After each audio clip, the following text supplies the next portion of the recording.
ఇప్పుడు నేను భక్తితో ఉన్నాను, గత జన్మలలో చేసిన పాపానికి ఫలితం ఇవ్వవలసిన సమయం ఆసన్నమైంది, నేను గుండెలు బాదుకుని ఏడవవలసినటువంటి పరిస్థితిని ఈశ్వరుడు కల్పించాడు.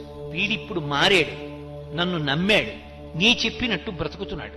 కాబట్టి వీడి కష్టాన్ని తగ్గిస్తానని పాము కరవవలసిన వాణ్ణి చీమతో కరిపించి విడిచిపెట్టాడు. అది ఆయన శక్తి, ఆయన ఈశ్వరుడు. ఆయన అలా ఎందుకు చేశాడని అడగడానికి ఆయన అసలు ఎందుకు అలా చేశాడో మనకి తెలుస్తుందా? చేసిన కర్మ తెలియదుగా. నాకే తెలియనప్పుడు ఇంకొకరికి ఎలా తెలుస్తుంది అడగడానికి? అది ఈశ్వరత్వం అంటే.